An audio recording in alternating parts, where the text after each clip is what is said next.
Absolutely. First of all, I just want to say thank you all for your support for us getting this absolute financial assessment that was needed. As you remember, you heard Michael say that when I came on board in July of 2024, I had 5 priorities. And if you remember, the 4th priority actually focused on assessing the financial operations of our school division. And so with your support and the support of the board and the VDOE, we were able to bring Alvarez and Marcel in, because we know that if our finances are not tight, is what I'll say, we can't focus on the things that work for kids. And so that's what this was about. So I want to say thank you for that. And so looking at the information that Alvarez and Marcel, who each week we met, Board Chair Pritchett and I met with Alvarez and Marcel each and every week, along with John Wallingford, who is the consultant now for our CFO, along with, and I'll introduce you to Dr. Graywood in just a second. What I'll say is, I think I agree with you, Mayor Parham. All of this is in the past, but you have to know where you've been so that you can know where you're going. And so what it did for me and the entire Petersburg team was to set the bar for where are we? It's the current reality. Good, bad, or indifferent is our current reality. And so as superintendent and a team, we now take this and put a plan in place so that these things don't occur again. And so we know it happened over time, and nothing is fixed overnight, but we've already started putting processes in place, as you heard Mike talk about, so that we can have a budget process that is transparent, so that everyone understands how Walnut Hill gets their money. They also understand how the special education gets their money, where that money goes each and every year, and it's open to the public, where there's an opportunity for us to provide our community to provide feedback into that budget, so that we build it around the needs of our kids and what our data says our kids need. And so that's how it's been helpful. And looking at some of the things that jump out to me again is processes, procedures, and systems. If those things are not in place, then you have, and I think I'm correct, a high level of risk related to our taxpayer dollars, our federal dollars, and all the resources that you all have entrusted with us in order to move kids forward. And so what I'll say is all of these things, these are just kind of the top 5. I think we had about 40 plus findings that you want to get that information. Good, bad, or indifferent, you want to know, so now we can put our plan in place. I think I shared with Clerk Hill this Friday a 1-pager that I shared, and I think it's in your packet. And it kind of goes through some of the things that we've already put in place. And this is the financial assessment piece, and I kind of took it by those different areas. If you look at the progress and improvements thus far, Mike already referenced those. I just want to draw your attention to them really quickly. And so strengthening the leadership and capacity. For quite some time during a previous transition, Petersburg didn't have a CFO in place. We had wonderful Mr. Wallingford. John Wallingford, where are you? Please wave. He came in before I came on board. He took the reins of our finances in Petersburg and kind of kept them steady. But one of the major pieces was to get a qualified chief financial officer in place. And so I'm excited to welcome Dr. Matthias Graywood, who's coming to us from St. Louis Public Schools, which is another large urban district. He also has a strong background, and he's going to tell you a little bit about himself in finance. And so he understands that work, but he also understands the goal is around kids and what our kids will get access to, and our funding has to align to that. So that was one of the first things. And then again, on the page, I'll just jump around a little bit. We talk about the budget process and cash flow management. That's where you provide opportunities for people to do wrong. You have to have clear processes in place. We got to know where every dollar you give us, every dollar the federal government gives us, and every dollar the state gives us, and every dollar our taxpayers give us. We have to know where it is, where it's going, how it's being used, and so that's a process that we're already putting in place. And then I'll just be very honest with you around accountability, because at the end of the day, we can put everything in place, but if people don't follow them, then we're back at the same place. And so I stand here today letting you all know that the level of accountability has been raised for people in our division. And so we are still doing some moving and shaking and getting people in the right place so that they can do this work at a higher level, but understand that the level of accountability is there will be no exceptions and no excuses for us moving forward in the direction that we need to go. So with that, just really quickly, I'll let Dr. Graywood introduce himself. He's new to Petersburg. He has moved to Petersburg, so I'm excited about that. I have another member of my team who's joining me here in Petersburg. So I'll turn it over to him and I'll close it out in just a second. Thank you. Thank you. My name is Dr. Matthias Graywood, and I'm excited to be here and to introduce myself. My background is in corporate finance and accounting. I have over 20 years in the corporate world. I have a degree, I have an MBA, and I have a degree in a bachelor's in economics and finance. And what we're trying to do with Petersburg City Public Schools is to change the control environment, make sure we have control over it, and be a planning organization, and to strengthen all the controls that we have, hire right people, and hold people accountable. So with that being said, we've started the process of implementing the recommendations of the A&M report, and we've set up a steering committee to monitor all that and make sure the board is apprised of all what we've been doing. So with that said, we've hired enough people. I think the only people remaining in the rep positions that we have are 2 people in finance. So with that said, we're ready to implement the A&M report, and we think we're on the right track, and we will be there in maybe the next 6 to 18 months. So, thank you. Thank you. Thank you, Dr. Graywood. And so I think to answer your question, Mayor Pam, how you all can help. So again, I think one of the things I would say is continued support for Alvarez and Marcel, because I think once you implement recommendations, you need someone to come back and check. And so we will need some type of financial support, maybe partially, where maybe we can partner, where they come back and say, hey, so how are you doing? Because I think you have to inspect what you expect, and I think we need that opportunity to be able to do that. And also, as we come to you with things that we need, I heard you talk, my friend over there, Marge Altman, talk about financial systems, and so ways that we can partner so that we streamline, not just for the kids in Petersburg and the families, but for our whole city. And so I think that partnership is going to be very key. So I'm asking for you all to be open for us partnering and moving forward in different ways. So those are the 2 things that I would say is things that you could help right now. Thank you. Perfect. Thank you so much. Thanks. Any questions for the team? Vice Mayor? Yes, I'm glad your last piece talked about the family partnership. So what ideas do you have, or have you had, or are you going to implement to the parents? Because we know that's where most of the learning starts, at home, or checking of the homework and things of that nature, and making sure the guardians or who's up at home are following up with our children. So thank you for the question, Vice Mayor Hill. So I want to make sure that I'm clear. So is this relation to just families in general supporting them, or is this in families understanding our financial state and budget processes? No, family support their child, so that their grades will go up and they'll be successful. We get the finance piece. I mean, we can throw money and stuff all the time, but if the family, along with us, family is broken, and we're not communicating with the family, then we have an issue. Absolutely. So what I'll say is I'll first go to the fact that we're about to go through a little bit of a organizational restructure in Petersburg, but as many of you know, we have a strong family engagement team in place in Petersburg. We have great people who work on that team, and so part of it is resetting the vision and direction for how we will engage parents. So we already have some pieces in place where they've already been, each month they sponsor different pieces for parents to be able to come out and learn about, for example, our parent university, which is being highlighted. That's one of the strategies that were already in place that's working well in Petersburg, that's giving parents an opportunity to be able to learn about how do you help your child at home. Here's what's in place in Petersburg, but we still have more work to do.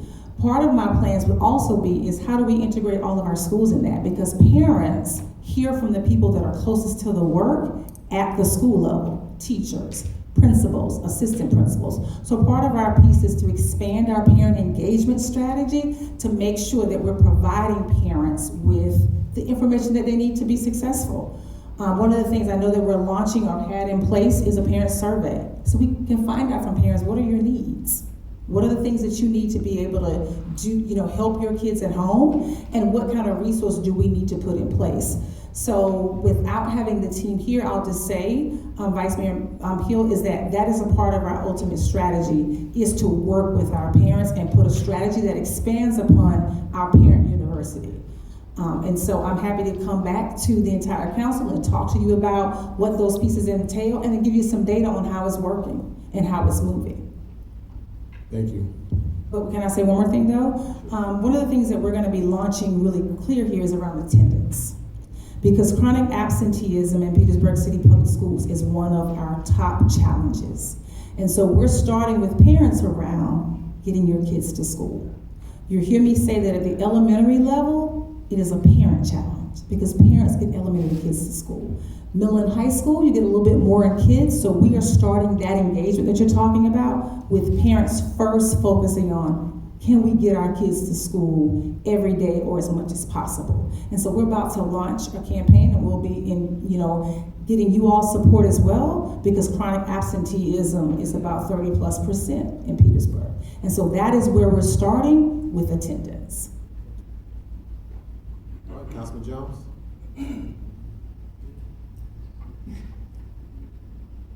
Ms. Brown, how you doing? I'm good, how are you? I'm fine.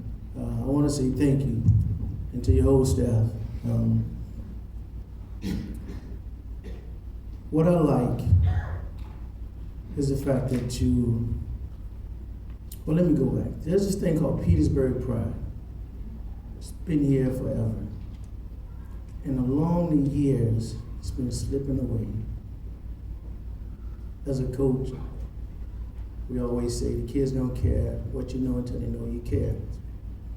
And you come into our city and you're taking a fight to the community, to the households. And like you said, it's a parent challenge getting the kids to school. Right now, or before you came, there was a time where the kids would rather cut school, stay home, and sometimes it's not even their fault. They don't drive. I like the fact that you're tackling that.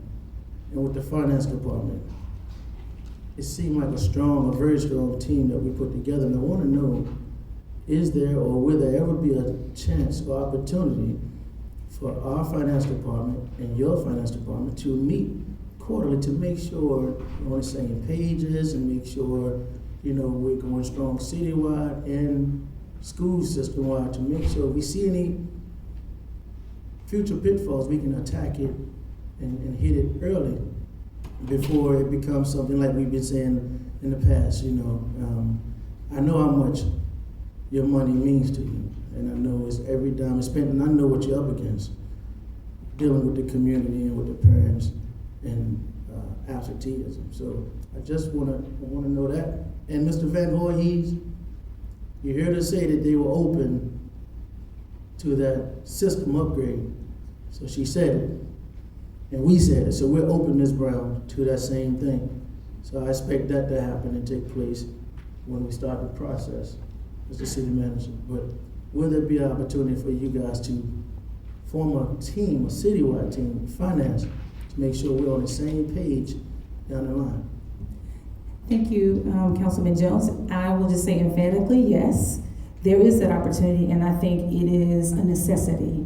We can no longer operate in silos. We are one community, even though we are the education arm, but you all support the education system. So goes the school system, so goes the city. So goes the city. I mean, that's how it goes. And so what I'll say is I will charge Dr. Graywood today, and I know he is all on board with us creating that kind of tight partnership so that we can show everyone out there that we're moving with one voice, although it's different, but we're still moving together for one Petersburg, is how I see it. So the answer is absolutely yes. And so Dr. Graywood, I will bring you to the podium so you can expound on. Yes, thank you for the question. And I've only been in place for 6 weeks. And since I've been here, I've reached out to Leon and his team in finance, and we have already set in motion some of those things. So we will be partnering with them, and I've emphasized the importance of the relationship between us and them. So we're going to be meeting frequently to go over things. Thank you. I'm excited to see that, and I just want everybody to know that Our school system is not just our school system. Like you said, it's the educational arm of the entire city. Whether you graduated or not, whether you're in college or not, I always say, when you talk about your education, that's important to have, but if it's not making a difference in your immediate surroundings, in your home, every child that come past you, in the stores, wherever you go, you have a responsibility to be an extension of our school system. And we have that same responsibility. So I want to say thank you again, Ms. Brown, and I look forward to having more talks with you. Thank you for the opportunity. I look forward to it. All right, Councilwoman Smith-Lee. Hello there.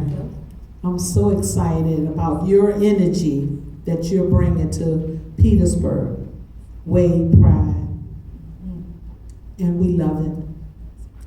So one of the key, three key things that I implemented along with Fred Wilson and Mr. Spradley some years ago, because I was the chair of the Petersburg Academic Sports League. We started we had a feeder program with the girls softball, because we didn't have any feeder program to get them started.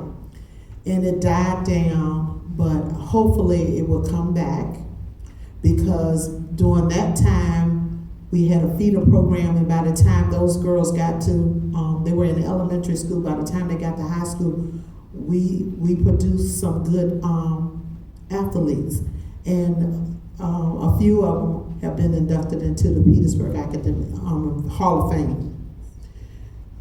Schoolwork, homework, and behavior.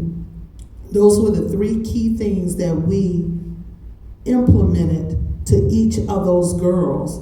And we let them know that those, in order for you all to be able to play softball, you have to be engaged in all those three things. So we just got to get the kids energized and believe in themselves. And I think that you're on your way. Thank you. Thank you so much for that. I appreciate the opportunity of being here and this being in Petersburg. And you're absolutely right. I love the fact that you all started creating a pipeline. That's what you did, a pipeline for kids, so that they can accomplish at the end. And I think, going back to Vice Mayor Hill's question around parents, we're planning upcoming in February some community meetings with parents around expectations reset, around discipline, and around academics, so that parents understand that three-legged stool that we're resetting in Petersburg. And so you'll see those dates coming out for February at different locations, because it's time to take it to the community and for parents to understand, here's where we are, here's your role, and here's what we're expecting moving forward. And so that's wonderful to hear, and so I look forward to learning more about that, so that we can bring some things back that were already in place and working, that we can move forward and implement. Thank you. Okay. All right. Thank you again. And also, John, do you have your information, just in case we have any type of questions or anything later on? So. Good evening. Good evening. My name is John Wallingford. I've been here once or twice before. I really want to thank you, first of all, for the opportunity to be here, and Ms. Brown for having me here. My name is John Wallingford. My phone number is 571-722-8877, and I would offer, anybody who wants me anytime, feel free to give me a call. Just one or two real quick notes about myself. Retired, experienced, worked for Prince William County Public Schools for 30 years, as in the last 5 or 6 years as a CFO. And it's been a pleasure to work with Ms. Brown, Mr. Pritchard, and Matthias and the rest of the team. Thank you. Thank you. Appreciate your work. All right. Thank you. And Alvarez Marcel, so also thank you for presenting, and look forward to keeping those conversations going. Okay? Thank you. Okay. Thank you. All right. Next is item 8.